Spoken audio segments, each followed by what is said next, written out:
impactos que a gente tem percebido na Bolsa de Valores. Queria que você pudesse dar a sua visão, por gentileza, sobre essas questões e como você está vendo os impactos dessas ações, dessas sucessivas falas e atitudes do presidente Jair Bolsonaro no nosso mercado de capitais. Olha, eu acho que o mercado ele tende a sobrereagir a algumas notícias, né? E ele sempre imagina o pior dos casos. Então, nesse episódio da troca de comando, o mercado já precifica o que está acontecendo como ingerência política e como uma mudança estrutural da política econômica do presidente, que eu não vejo indícios de que isso possa ser uma mudança estrutural na política econômica, a não ser que o Paulo Guedes, de fato, saia, e acho que a imprensa várias vezes tentou tirá-lo, né, assim, da posição, e ele sempre se manteve lá. Eu acho que a não ser que ele saia, de fato, não tem por que você pensar numa variação de política, quer dizer, o próprio Castelo Branco, ele vinha comunicando ao presidente alterações nos preços, né, da gasolina, do diesel, era um combinado, digamos assim, e parece que dessa vez ele não fez. A gente sabe que o presidente não gosta desse tipo de atitude, a gente sabe que os cargos de confiança devem ser de uma pessoa mais ligada, né, ideologicamente, enfim, ao presidente. A gente viu o próprio episódio do Moro, né, do Sérgio Moro deixando a equipe do Ministério e, na hora, causando um impacto importantíssimo no mercado, inclusive cogitando-se a saída do Paulo Guedes logo depois, e nada aconteceu.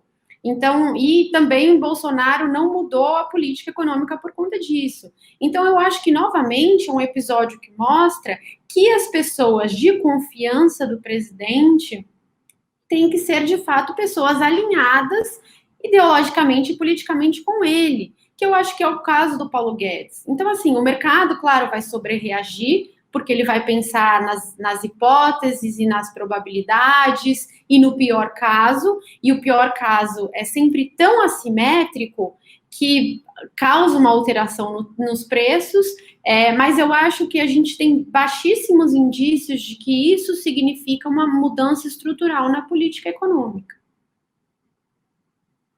O ministro Paulo Guedes, né, Marili, a gente viu que até o momento ele ainda não se pronunciou a respeito dessa mudança, a respeito de toda essa alteração no controle da Petrobras, inclusive o presidente Jair Bolsonaro falando sobre outras questões pontuais de elétricas, né, e de repente até mirando ali para o Banco do Brasil, e o ministro Paulo Guedes ainda não se pronunciando. Você acha que isso é uma coisa ruim, um sinal ruim de repente, um esvaziamento do ministro Paulo Guedes, que, inclusive, foi trazido pelo presidente Jair Bolsonaro por conta da sua capacidade técnica, da sua capacidade de colocar a economia do Brasil nos trilhos, levando em consideração vários pontos, né? Seja o mercado, seja a própria economia brasileira. Enfim, o ministro Paulo Guedes, ele tinha toda essa aposta, né? E também todo esse otimismo do mercado e dos economistas, dos analistas, mas a gente vê que ele acaba ficando um pouco à margem ali das decisões mais importantes, né? E não, de repente, só à margem, mas não participando e não vindo falar sobre essas questões, aí acaba suscitando alguns tipos de questionamentos, inclusive, sobre a atuação do ministro. Eu acho que você tem razão, assim, é claro que ele não se pronunciar não é positivo, mas eu acho que é intencional. A ideia dele provavelmente deve ser esperar a poeira baixar e tocar a agenda dele econômica, né?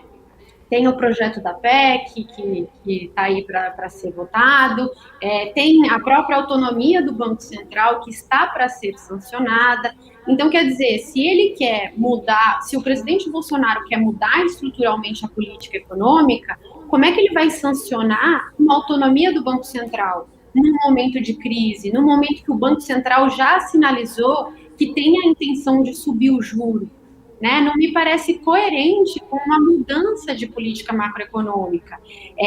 A gente viu, por exemplo, em governos anteriores, a primeira interferência era feita no Banco Central e visava manter o juro baixo por muito tempo, né, para estimular a economia.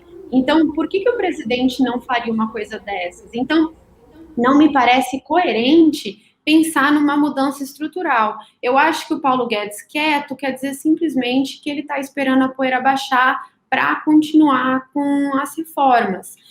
Mas claro é que eu acho que quando o Paulo Guedes entrou, o mercado esperava que ele fosse ser o tomador de decisão final, e o mercado confia muito nele para isso. O que a gente já percebeu é que o tomador de decisão final é o Bolsonaro de fato. Então, ele vai seguir os princípios de Paulo Guedes, mas ele que decide no final das contas. Então, assim, estamos no melhor dos mundos, né? Que é, o Paulo Guedes toma conta de todos os assuntos que são ligados à política econômica. Não, não estamos nesse ponto. E eu acho que o mercado já precifica isso há algum tempo.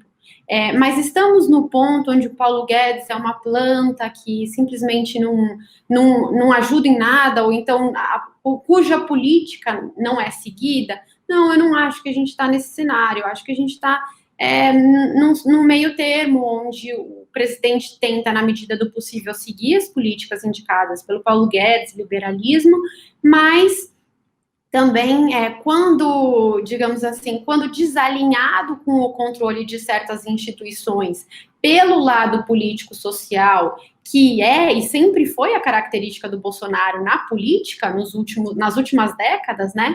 Quando nessa situação, ele sempre acaba optando por tomar a decisão final e acabar interferindo na política econômica.